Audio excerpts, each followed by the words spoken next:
Assalamualaikum warahmatullahi wabarakatuh. Apa kabar semua teman-teman? Jumpa lagi bersama kami ya di channel Kang Teknik. Oke, di video kali ini kita bertemu dengan kulkas satu pintu merek Panasonic ya. Merek Panasonic model yang lama ya. Dan untuk kasus kerusakannya itu menurut informasi dari orangnya, kulkasnya itu nggak bisa dingin seperti tidak teraliri setrum, atau sama halnya seperti kulkas tidak dingin lampu hidup ya, seperti kasus contoh di video-video kemarin. Nah, karena informasi dari orangnya itu seperti tidak ada hidup sama sekali, itu banyak hal ya, banyak hal, dimulai dari ada kemungkinan di bagian stop kontaknya itu yang nggak ada strum, ataupun ada hal-hal lain. Nah, di video kali ini saya contohkan, dari sini kita akan contohkan ya bagaimana trik dasar cara mengecek apabila menemukan kasus kulkas seperti itu. Nah, oke, karena menurut informasinya tidak hidup sama sekali, hal yang pertama yang perlu kita lakukan, kita harus memastikan dulu bahwa kompresor itu jalan atau tidak ya. Nah, di sini kita akan pasang tang ampere. Nah, ini untuk memastikan berapa ampere nanti yang dikeluarkan pada saat kompresornya jalan. Oke, ampere sudah jalan. Selanjutnya kita coba langsung hidupkan.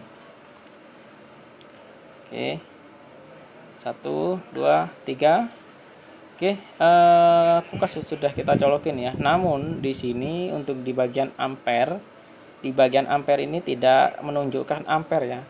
Kalau misalkan tidak menunjukkan ampere seperti ini, itu ada kemungkinan ada salah satu jalur yang rusak ya, jalur kelistrikan yang menyebabkan kompresor tidak mau jalan. Ini artinya kompresornya nggak mau jalan ya teman-teman ya. Nih, karena di sini ampernya nggak tertera. Kalau nggak jalan, otomatis di bagian kompresor itu tidak ada getaran sama sekali. Beda lagi kalau misalkan di bagian kompresor ini ada getaran ya. Kalau misalkan ada getaran, itu ada kemungkinan kompresornya itu bisa macet ataupun relaynya yang mengalami kerusakan. Kalau misalkan nggak hidup sama sekali seperti ini atau tidak teraliri setrum seperti ini, itu banyak hal yang perlu kita cek, dimulai dari overload atau dari termostat, atau juga dari colokan yang tidak teraliri setrum. Oke, nah ini kita coba pastikan termostatnya dalam posisi on. Jangan sampai kita sudah membongkar overload, termostatnya nggak posisi on ya. Ini ternyata untuk di bagian termostat sudah berada di posisi on ya, sudah berada di posisi on. Nah, tapi kompresornya nggak mau jalan ya. Ciri-cirinya juga kalau misalkan kompresor nggak jalan, di bagian evap itu tidak bakal ada suara desis ya. Tidak ada suara desis sama sekali. Oke, karena ini udah kompresornya nggak jalan ya, tidak getar, kompresornya nggak jalan. Seperti yang saya katakan tadi, yang perlu dicek yaitu di bagian overload dan juga termostat, ataupun kabel-kabelnya kita cek juga, jangan sampai ada yang putus. Karena kalau misalkan nggak jalan seperti ini, itu kebanyakan di 3 item tersebut ya yang mengalami kerusakan. Sekarang kita akan coba cek, kita akan lepas untuk di bagian overload dan relaynya.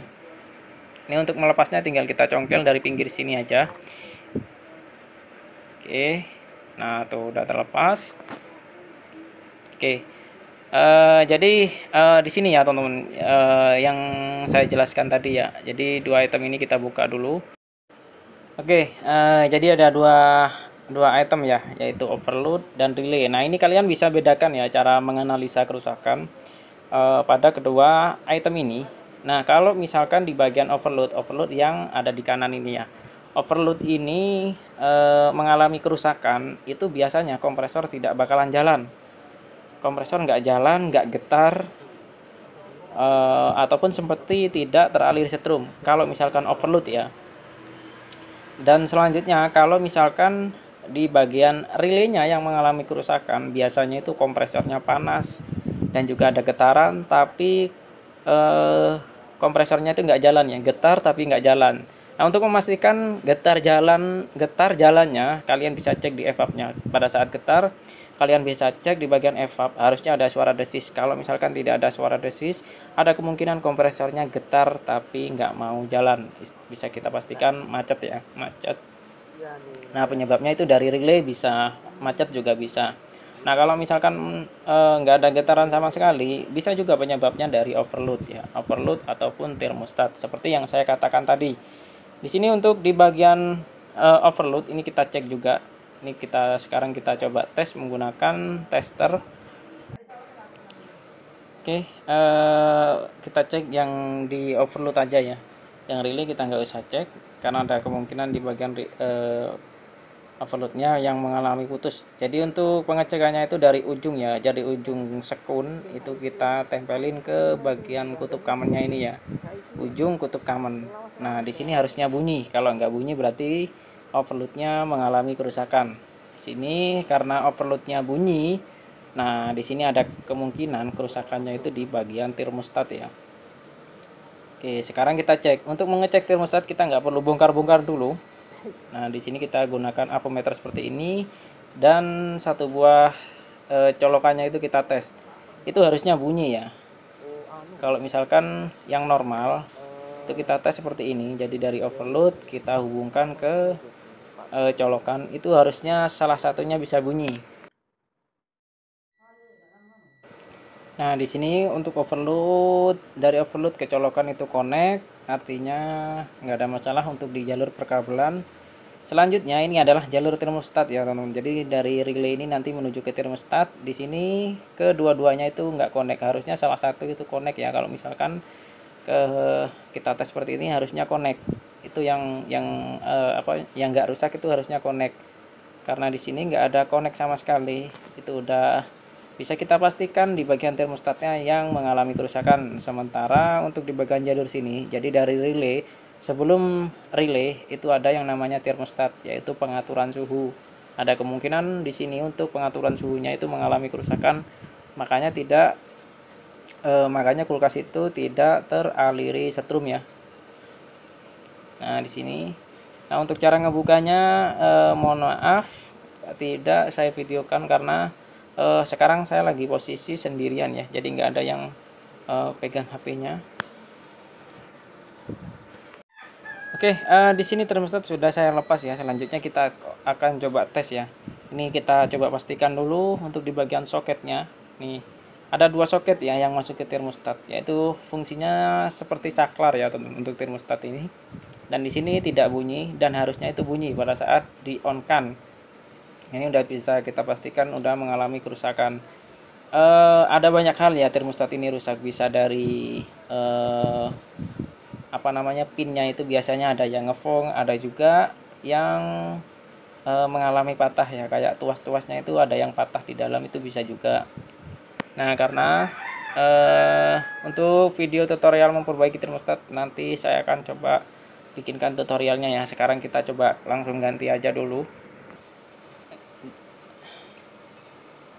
Oke, dan di sini kita akan coba cek ya, cek termostat yang akan kita pasang nanti. Ini harusnya bunyi ya.